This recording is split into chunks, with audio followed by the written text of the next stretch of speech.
पूरे देश की भीड़ यहाँ इकट्ठी हुई है और इससे हमें सरकार को झुकाना है। 2020 में दिल्ली में 3 कृषि कानूनों के विरोध में हुए लंबे आंदोलन को तो कृषि कानूनों की वापसी के बाद वापस ले लिया गया था, लेकिन अब फिर किसान दिल्ली में रामलीला मैदान में एकजुट हुए।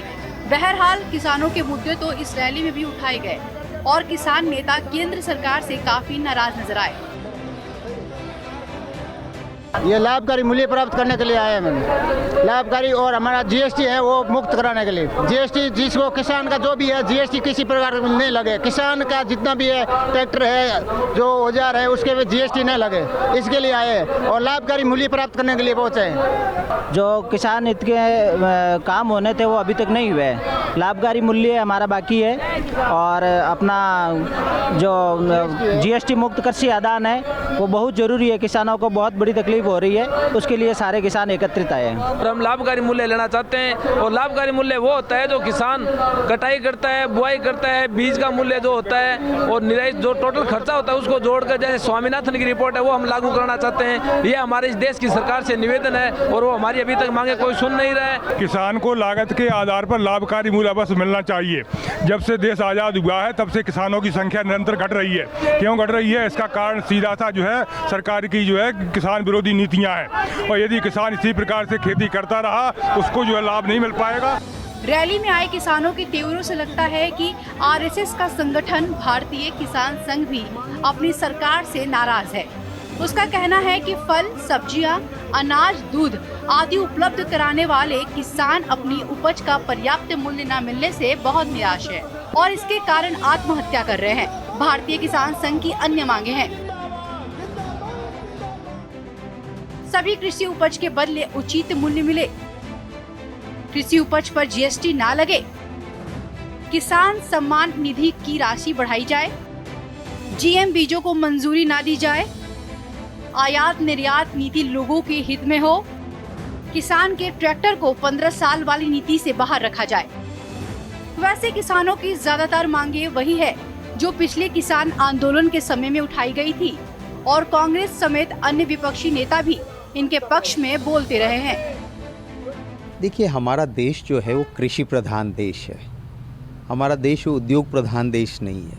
देश की बहुत बड़ी आबादी जो है वो कृषि पे निर्भर करती है।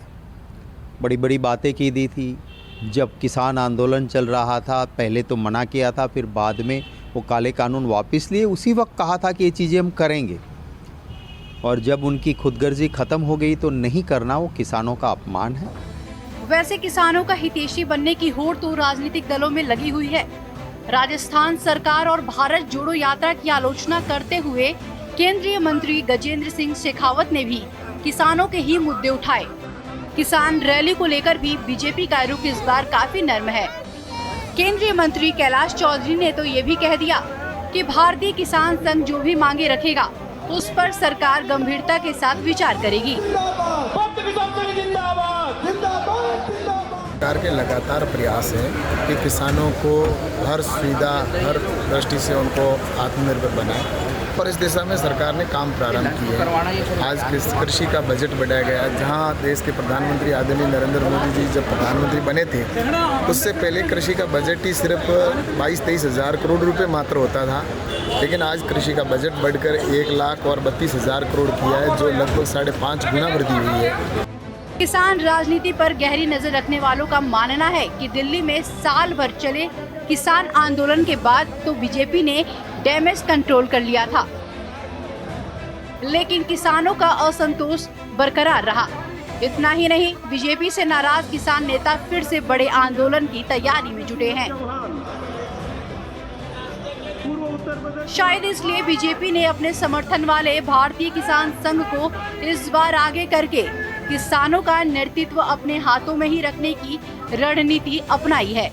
यही वजह रही कि पिछले आंदोलन के चेहरे रहे दर्शनपाल सिंह, गुरनाम सिंह चढ़ूनी और राकेश टिकैत जैसे चेहरे इस रैली में दिखाई नहीं दिए।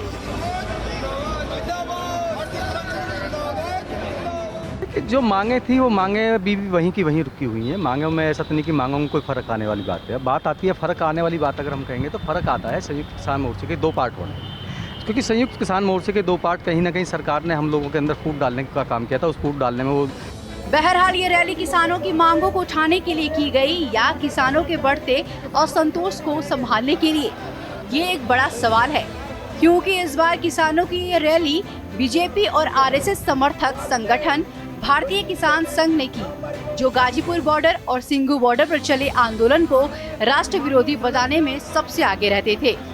Bureau report, Bharat express. माननीय राजसिंह चौहान, पूर्व